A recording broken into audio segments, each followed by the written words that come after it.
आदाब हैदराबाद।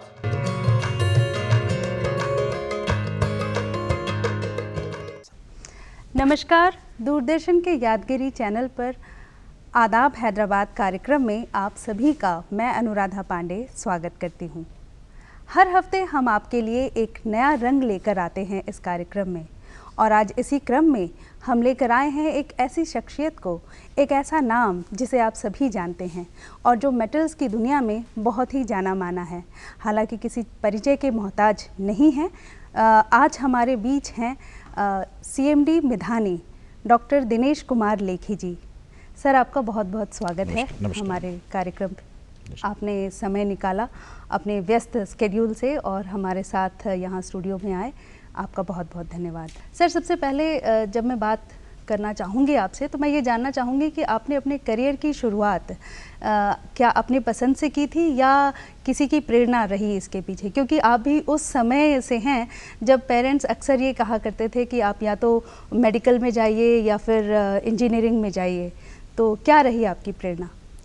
अनुराधा, जैसे कि मैं एक मध्य परिवार से हूँ, आर्थिक स्थिति से जी, तो उन दिनों ये होता था कि या तो आप डॉक्टर बन जाए जी, या इंजीनियर बन जाए। जी, हमारी माताजी बोली कि बहुत डॉक्टर्स हो गए तो इंजीनियर बन जाइए। जी, तो हमारी कैरियर का जो थॉट प्रोसेस रहा है जी, वो ऐसा रहा है कि चलिए या तो इंजीनियर बनना है या डॉक्टर बनना है, तो जी। हमने इंजीनियर्स को वहाँ से ले लिया। जी, कुछ हमारे भाई लोग थे वो भी इंजीनियर्स की तरफ जा रहे थे, तो हमने IIT का एडमिशन ले लिया। जी। तो यही हमारा जो कारण रहा है कि तो इंजीनियरिंग में आ आपकी गए। माताजी का प्रेरणा आपके जी, प्रेरणा स्रोत रही और जी। आपने फिर उस हिसाब से अपना करियर का चुनाव किया।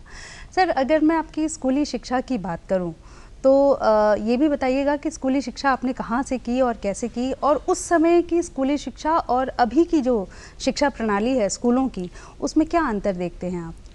देखिए, हम लोगों ने जब पढ़ाई स्टार्ट की थी वो 1965 की बातें हैं, 1966 की बातें जी। हैं, और हमारी जो स्कूली शिक्षा हुई है यूपी बोर्ड से हुई है, जी, और इंजीनियरिंग हमारी IIT रुड़की से हुई है। जी, तो अगर हम उस समय की बातें करें तो हम जो पढ़ाई करते थे वो ज़्यादातर फाउंडेशन पे करते थे। जी, आजकल जो है टेक्नोलॉजी आ गई है, तो टेक्नोलॉजी का यूज़ करके लोग एप्लीकेशन पे ज़्यादा फोकस कर रहे हैं। जी, उस समय हमारे जो अध्यापक होते थे वो मेंटर का काम करते थे कि भाई वो समझाते थे ऐसे समझना है।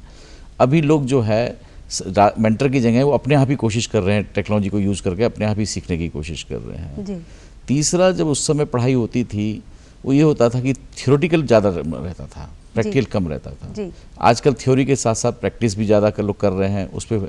तो मैं ये कहूँगा कि चेंजेस आए हैं, जी, आधारभूत चेंजेस आए हैं। उस समय के संदर्भ में वो पढ़ाई का तरीका था, आज के संदर्भ में ये पढ़ाई का तरीका है। वो ये कहना कि उस समय जो पॉसिबल हुआ उस समय टीचिंग की मेथोडोलॉजी यूज हुई, और आज जो पॉसिबल है उस हिसाब से कर रहे हैं। इसमें टेक्नोलॉजी का रोल काफ़ी रहा है आज की पढ़ाई के टाइम में। चाहे वो आजकल तो स्कूल में ही टैब दे दिया जाता है और जी। स्मार्ट बोर्ड्स होते हैं, जी, उस तरीके से पढ़ाया जाता है। जी। तो और बच्चों का एक अलग स्तर का डेवलपमेंट हो रहा है। मोबाइल भी आ गए हैं, तो मोबाइल से भी मोबाइल, लोग मोबाइल से जी, भी कर लेते हैं, जी, लोग जी, कर लेते हैं। सर, जब हम बात करते हैं भारत की विश्व के स्तर पर, तो भारत हालांकि काफ़ी विकास कर रहा है और प्रगतिशील है प्रौद्योगिकी के क्षेत्र में, लेकिन फिर भी हमारा देश आज कहीं ना कहीं विश्व स्तर पर पीछे है। हम आज भी छोटे छोटे देशों पर टेक्नोलॉजी के लिए आधारित हैं, इजराइल जैसे छोटे देशों पर। क्या कारण है? मैं इस सवाल को इस ढंग से देखना चाहूँगा कि साइंस जो है जी, उससे इंजीनियरिंग बनती है और इंजीनियरिंग से टेक्नोलॉजी बनती है। भारत में साइंस का ज्ञान देखिए, इंजीनियरिंग का ज्ञान देखिए, टेक्नोलॉजी ज्ञान, उसमें कमी नहीं है। जी, जो कमी है वो कि हम मिशन लेके नहीं चलते। इजराइल में छोटे छोटे गैराज में लोगों ने इंस्टीट्यूट खोले हुए हैं, छोटे छोटे गैराज में टेक्नोलॉजी बना रहे हैं, तो वो मिशन के रूप में चलते हैं। हमारे यहाँ IITs अपने आप में साइंस का काम कर रही हैं, इंजीनियरिंग का काम कर रही हैं, NIT अलग से काम कर रही हैं। तो एक तो मैं कहूँगा कि हम पीछे इसलिए हैं, एक तो फ्रेगमेंटेड हैं। हाँ, दूसरा ये है कि हमारे मिशंस क्लियर नहीं है कि हम किस एरिया में करना चाहते हैं। एक बार हरित क्रांति आई थी, आपको मालूम जी, होगा, जी, एग्रीकल्चर जी, एरिया जी। में। अब टेक्नोलॉजी एरिया में जो क्रांति आनी है, लोग को डुप्लीकेट करने से बेटर कि हम दूसरे देशों को डुप्लीकेट करें, हमको अपनी टेक्नोलॉजी डेवलप करनी है।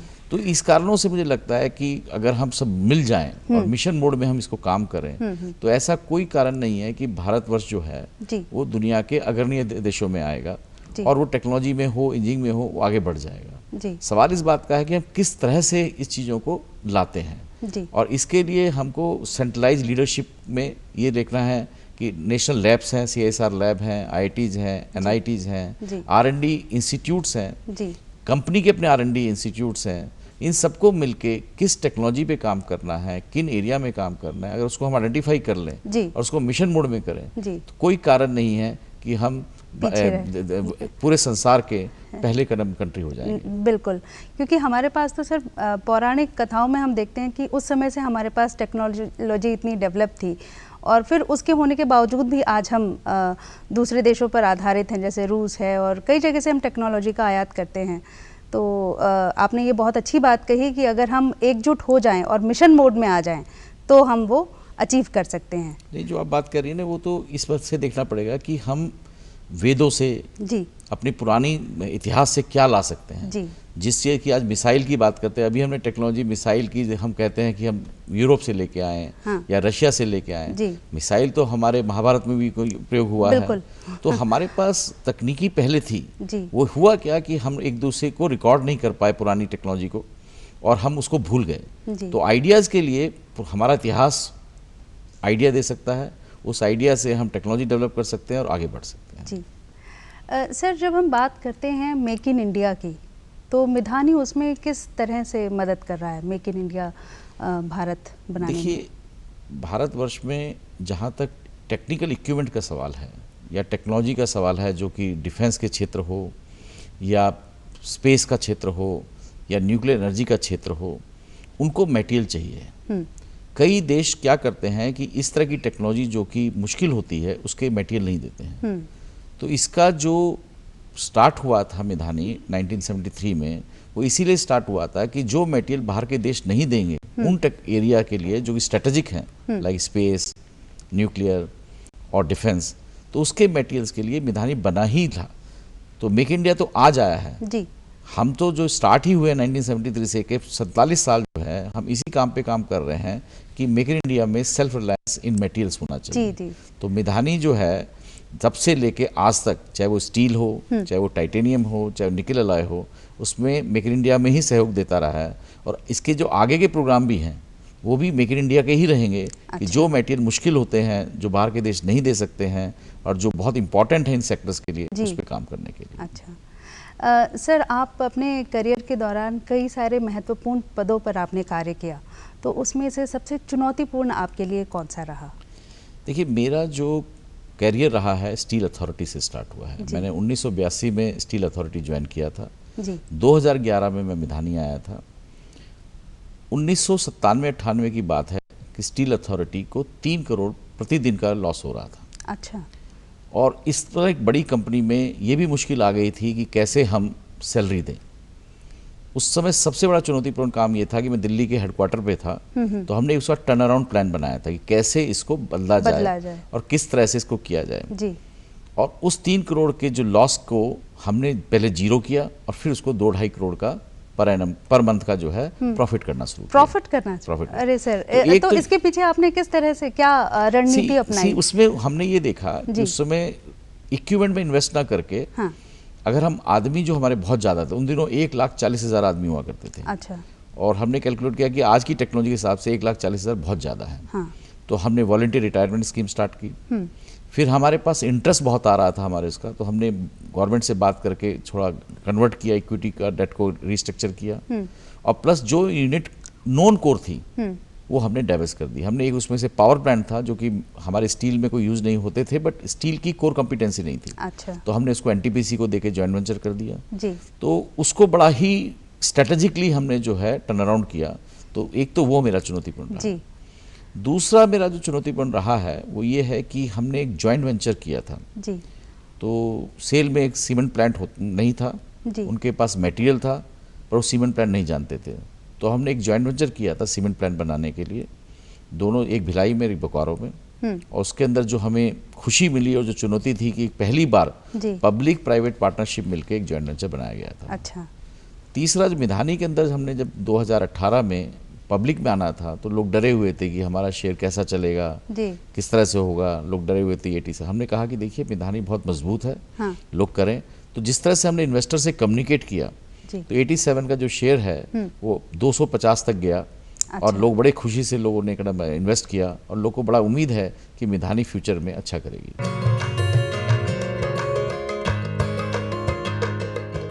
आपके मिधानी के करियर में कोई ऐसी घटना जो आपके बेहद करीब हो दिल के या बहुत ही यादगार हो जो आप हमसे साझा करना चाहेंगे? मैं मिधानी में जब 2011 में ज्वाइन किया था जी।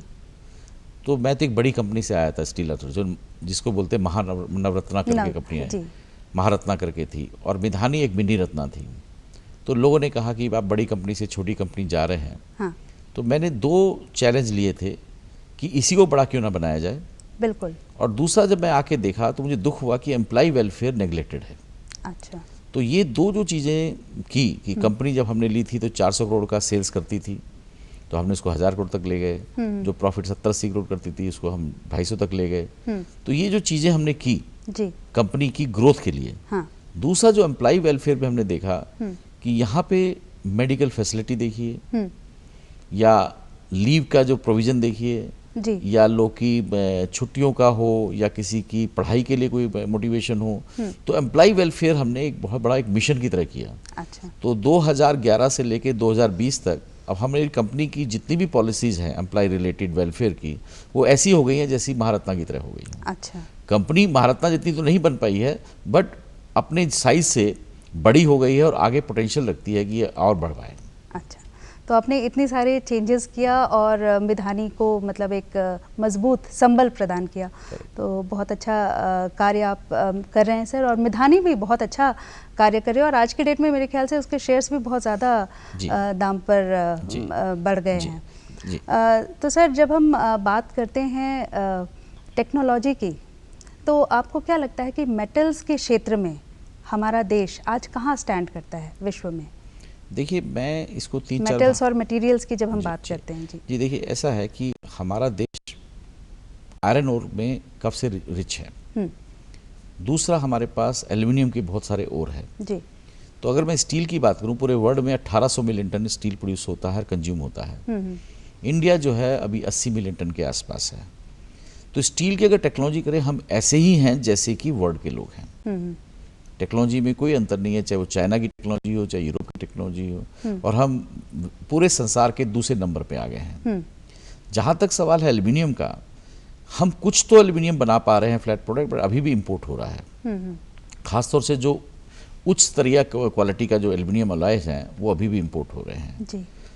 अब जो मेटल्स हमारे यहाँ नहीं बनते हैं, जैसे टंगस्टन है या नाइबियम है, वो बन इसलिए नहीं रहेंगे, एक तो हमारी मदर अर्थ में है नहीं वो मटेरियल, दूसरा हमने उस पर ज़्यादा जोर नहीं दिया।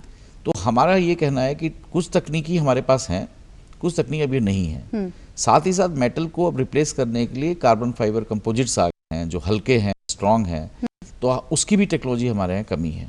तो मैं कहूँगा कि ये मिक्स करने में फीलिंग है कि कुछ टेक्नोलॉजी में हम संसार के साथ साथ हैं, कुछ में हम संसार से पीछे हैं, और जहाँ हम संसार से पीछे हैं उसमें काम करने की ज़रूरत है। अच्छा, तो सर जो मेटल्स हमारे पास नहीं हैं उनके लिए हमारी क्या प्लानिंग है? देखिए, उसमें अब 2 तरह से कर सकते हैं कि एक तो ये है कि हम पूरे ग्लोब को एक मार्केट माने जी, और एक्सपोर्ट पे फोकस करते हुए हम उन मेटल पे काम करें। चाइना ने क्या किया कि जो मटेरियल्स और मिनरल उनके पास नहीं थे वो बाहर गए, जैसे कॉन्गो में गए, अफ्रीका में गए या दूसरे कंट्री में गए, वहाँ से जाके वो मिनरल को ले आते हैं और चाइना में प्रोड्यूस करते हैं, चाइना की खपत के लिए भी और संस्कार की खपत के लिए। तो एक अप्रोच तो इंडिया की ये हो सकती है कि हम उसी मॉडल में मिनरल डिपॉजिट ले लें जहाँ जहाँ वो हैं, और उसको इंडिया में ला के वैल्यू एडिशन करके संसार के लिए भी दें और भारत के लिए।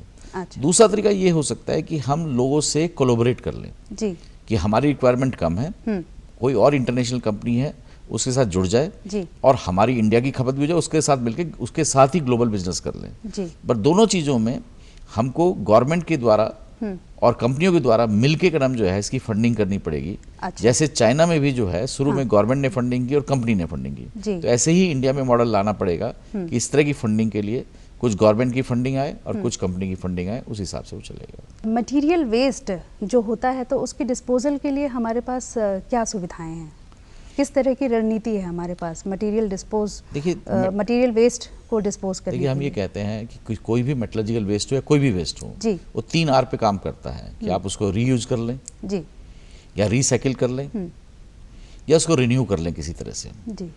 तो अब हमारे यहाँ मेटलर्जिकल वेस्ट में क्या है कि कुछ कुछ जो माइनिंग्स हैं उसके अंदर सम वेस्ट पड़ा हुआ है। आयरन ओर की माइनिंग में Fe पड़ा हुआ है, एल्यूमिनियम में एल्यूमिना पड़ा हुआ है, इवन गोल्ड पड़ा हुआ है, सिल्वर पड़े हुए हैं, नाइबियम पड़े हुए हैं। जी। अब उस मेटलर्जिकल वेस्ट को करने की टेक्नोलॉजी विकसित भी है, कुछ है कुछ नहीं है। तो अगर हम मिलके काम करें तो मेरी एक कैलकुलेशन ये है कि 5 से 7 हज़ार करोड़ का एक नया बिजनेस सालाना क्रिएट हो सकता है कि अगर हम मेटलर्जिकल वेस्ट पे काम करें। और अगर नहीं करेंगे तो मेटलर्जिकल वेस्ट फ्यूचर जनरेशन के लिए सस्टेनेबिलिटी के लिए एक इशू बन जाएगा। तो मेटलर्जिकल वेस्ट लोग करते क्यों नहीं है? वो ऊपर ऊपर से क्रीम निकाल लेते हैं और अच्छी खराब चीज़ें छोड़ देते हैं। बट अगर हम एक पॉलिसी बना लें गवर्नमेंट लेवल पे कि भाई मेटलर्जिकल वेस्ट भी आपको ट्रीट करना है। मिधानी में देखिए कुछ स्क्रैप पड़ा हुआ है, उसके अंदर निकिल है, कोबाल्ट है, मॉली है। तो हम अब एक तकनीक विकसित कर रहे हैं जिसके द्वारा वो निकिल कोबाल्ट वापस आ सकता है और उसको हम देश में फिर से लगा सकते हैं, उसको हम फिर से रीयूज कर सकते हैं। तो मेरा ये मानना है कि मेटलर्जिकल वेस्ट और कोई भी वेस्ट हो उसको मिनिमम होना चाहिए। अच्छा। टाइटेनियम के क्षेत्र में बोइंग एंड एयरबस ने भी ये डिसाइड कर लिया है कि कुछ ना कुछ वेस्ट जो है अपने प्राइमरी प्रोडक्ट में भी यूज करेंगे। 10% हो, 15% हो। इंडिया में अभी ये चीजें नहीं आई हैं, धीरे धीरे वो इंडिया में भी आ जाएंगी और मेटलर्जिकल वेस्ट को यूज करना एक इम्पॉर्टेंट हो जाएगा। जी। तो इस तरह से जो वेस्ट जो मटेरियल हमारे पास पड़ा हुआ है उसका भी यूज हो जाएगा और वो भी एक काम में आ जाएगा। सर, ये तो आपने बहुत अच्छी स्ट्रैटेजी बताई। अगर इसके हिसाब से हम चले तो बहुत सारी चीज़ों में हमें मदद मिलेगी। सर, आपकी जो उपलब्धियां हैं वो हम जानना चाहेंगे। देखिए, मैं अगर कहूँ कि मैंने जैसे आपको शुरू में कहा था कि मैं आर्थिक स्थिति से मध्य परिवार से हूँ। जी। अगर मैं कहूँ तो मैंने 3 चीज़ें आपको बताना चाहूँगा कि 1981 में मैंने इंजीनियरिंग की थी, 1 डिग्री लेके चला था। जी। पर मैंने ये मान लिया था कि क्वालिफिकेशन जो है वो बहुत इंपॉर्टेंट है कैरियर के लिए। अगर मुझे, क्योंकि मेरा जो कोई भी कदम सहारा नहीं है, कोई मेरा नेटवर्क नहीं है, मिडिल क्लास आदमी हूँ मैं, तो क्वालिफिकेशन को बढ़ाते रहना चाहिए। तो जैसे ही मैंने राउरकेला स्टील प्लांट ज्वाइन किया तो वहाँ पे NIT राउरकेला था, तो मैंने वहाँ पे MTech कर ली। फिर मैंने कॉरस्पॉन्डेंस से मैनेजमेंट कर लिया। फिर हमको गवर्नमेंट ऑफ इंडिया की स्कॉलरशिप से नीदरलैंड में जाके MBA स्ट्रेटजी में कराया। अच्छा। फिर मैंने IIT दिल्ली से PhD कर लिया। तो मेरा एक उपलब्धि जो कैरियर की रही है वो है क्वालिफिकेशन को बढ़ाना। बहुत सारे अलग अलग क्षेत्र में आपने तो मैंने इंजीनियरिंग में भी किया और मैनेजमेंट में भी किया। तो 1 डिग्री से स्टार्ट किया और जब कैरियर के आखिर में आके मैं मानता हूँ कि मेरी टोटल मिला के 6-7 जो डिग्रियाँ हैं वो काफ़ी काम आई हैं। अच्छा। दूसरा मेरा जो एक्सपीरियंस की बात मैं कहूँगा कि हमने ये मान लिया था कि शुरू में इंजीनियरिंग का एक्सपीरियंस चाहिए, बाद में मैनेजमेंट का चाहिए और लास्ट में लीडरशिप का चाहिए। हाँ। तो मैं अपने एक्सपीरियंस को बढ़ाता गया। पहले मैंने स्टील प्लांट में काम किया, शॉप फ्लोर में, फिर मैंने कॉर्पोरेट हेडक्वार्टर सेल में काम किया, फिर मैंने मैनेजमेंट में काम किया, फिर फाइनली लीडरशिप रोल जो यहाँ पे डायरेक्टर बन के और चेयरमैन बन के काम किया। तो दूसरा मेरा जो एक्सपीरियंस का रहा है। एक साथ साथ मैंने एक्सपीरियंस में एक और काम किया कि मैंने टीचिंग में बड़ा शौक रहा है। तो मैंने IIMs में पढ़ाया है। अच्छा। IIT में पढ़ाया है, IFT में पढ़ाया है। तो मैं पढ़ाने का शौक शनिवार इतवार को करता था। अच्छा। तो उस एक्सपीरियंस को गेन किया। तीसरा, मैं कुछ ना कुछ लिखता रहा। तो मेरे अगर रिसर्च आर्टिकल्स वगैरह भी देखें तो 25-30 आर्टिकल मैंने पब्लिश किए। अच्छा। तो एक तो क्वालिफिकेशन बढ़ाना, एक अपना एक्सपीरियंस बढ़ाना, ना कि कार्य क्षेत्र में बल्कि एकेडमिक्स में, और प्लस उसको पब्लिश करते रहना। ये तो मेरी 2 उपलब्धियां ये रही हैं कि ये रही। पर तीसरी जो मेन उपलब्धि ये रही है कि हम अपने मटेरियल एरिया में कैसे more and more self reliance रहें। तो चाहे मैं स्टील अथॉरिटी में था, चाहे मैं मिधानी में था, कुछ ना कुछ सेल्फ रिलायंस के लिए, इंडिया के लिए, इंडियन डेवलपमेंट के लिए कुछ ना कुछ करता रहा। तो यही थोड़ी सी उपलब्धियां हैं जो मुझे सेटिस्फाई करती हैं और किक भी देती हैं। जी जी। आप मतलब बिल्कुल अलग अलग दिशाओं में जाके आप काम कर रहे हैं और अलग अलग क्षेत्र में आपने काम किया। मतलब एक जगह जहां आप रिसर्च कर रहे हैं, दूसरी जगह आप पढ़ा रहे हैं और वहीं आप मैनेजमेंट में भी आप मैनेजमेंट को भी संभाल रहे हैं। तो बहुत सारी चीज़ें आप एक साथ कर रहे हैं। सर, एक चीज़ मैं यहाँ पर आपसे जानना चाहूँगी और जो हमारे दर्शक देख रहे हैं उनके लिए भी ये चीज़ काम में आएगी कि किस तरह से आपने इन सभी चीज़ों को मैनेज किया, क्योंकि परिवार भी होता है और उसके साथ साथ इतनी सारी चीज़ें आपने मैनेज की और सुचारू रूप से हर जगह आप रहे। तो किस तरह से आपने टाइम मैनेजमेंट एक जो होता है।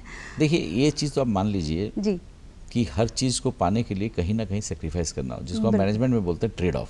तो एक तो ट्रेड ऑफ रहा है कि हम क्योंकि चाहते थे इन चीज़ों में करना, तो हमने एक्सपीरियंस हो, एजुकेशन हो, कंट्रीब्यूशन हो, जहाँ हमने मिस किया और ट्रेड ऑफ जो टाइम मैनेजमेंट की बात करती है, हाँ। तो हमने जनरली जैसे फिजिकल एक्टिविटीज़ को थोड़ा कम किया। बट मैं ये नहीं कहूँगा कि फिजिकल एक्टिविटी नहीं करनी चाहिए, बट आज ये रियलाइज़ होता है कि फिजिकल एक्टिविटी को भी कुछ अनुपात देना चाहिए था। तो हमने अपने टाइम को जो मैनेज करने के लिए यही किया कि ज़्यादा से ज़्यादा जो चीज़ हमें चाहिए उसमें मेहनत करें। अच्छा। और टाइम को अच्छे से यूटिलाइज करें। अच्छा। उस टाइम के साथ साथ फिजिकल एक्टिविटी अब स्टार्ट हुई हैं जो कि पहले स्टार्ट हो जानी चाहिए थी। ये मेरा थोड़ा सा दुख रहेगा कि भाई उसको भी मुझे थोड़ा टाइम देना चाहिए। फिजिकल एक्टिविटी आपने थोड़ी कम मतलब पर्सनली आपने अपने आप को कम टाइम दिया है, अपना सारा टाइम आपने समाज के लिए और देश के लिए समर्पित किया है। सर, जाते जाते एक संदेश जो आज के युवाओं और स्टूडेंट्स को आप देना चाहेंगे? देखिए, मेरा जो यंगर जनरेशन के लिए संदेश ये रहेगा कि जो हम अपनी एग्जाम्पल लें या दूसरों की एग्जाम्पल लें, पहली बात तो अपने पे विश्वास, आत्मविश्वास होना चाहिए। अगर आप में आत्मविश्वास है कि आप चाहेंगे कि जैसे हम मिडिल क्लास के आदमी यहाँ चुके हैं, अगर आप में आत्मविश्वास आप कर सकते हैं। दूसरा जो है हार्ड वर्क का कोई सब्स्टिट्यूट नहीं। अगर आप हार्ड वर्क करेंगे, आपकी जो लक्ष्य होगा मिलेगा ही मिलेगा, अगर आप आत्मविश्वास है। तीसरा जो है आपकी वैल्यूज़, वैल्यूज़ को कभी सेक्रीफाइस नहीं करना है, बिकॉज अगर आपकी वैल्यूज़ हैं तभी आप जीवित हैं। तो आज का युवा जो है वैल्यूज़ भूल रहा है, हार्ड वर्क तो बहुत कर रहे हैं और साथ साथ सेल्फ कॉन्फिडेंस भी है, बट वैल्यूज। लास्टली जो है जो चीज़ बड़ी इंपॉर्टेंट है आज की डेट में, नेटवर्क करना, चाहे वो टेक्नोलॉजी से नेटवर्क करिए, चाहे वो आदमियों से नेटवर्क करिए, कोलैबोरेट करना। तो ये चार जो मूल है कि भाई सेल्फ कॉन्फिडेंस होना और साथ साथ आपको हार्ड वर्क करना, वैल्यू बिलीफ में विश्वास करना और लास्टली अपना नेटवर्क एंड कोलैबोरेट करना। तो ये मेरे संदेश रहेंगे यंग जनरेशन को। जी सर, आपने अपना अमूल्य समय निकाला और हमारे साथ यहाँ स्टूडियो में आए, आपका बहुत बहुत धन्यवाद। धन्यवाद। दर्शकों, आज हमारे साथ थे chairman and managing director Midhani, हमारे साथ वार्ता में थे और हमने जाना किस तरह से इन्होंने मेहनत करके एक मध्यवर्गीय परिवार से होते हुए भी आज इतनी ऊंचाइयों को इन्होंने छुआ है और अपना नाम देश के नाम किया है और अपना नाम एक मेटल्स की दुनिया में बनाया है। तो अगले हफ्ते फिर होगी मुलाकात किसी और शख्सियत के साथ। तब तक के लिए दीजिए इजाज़त। नमस्कार।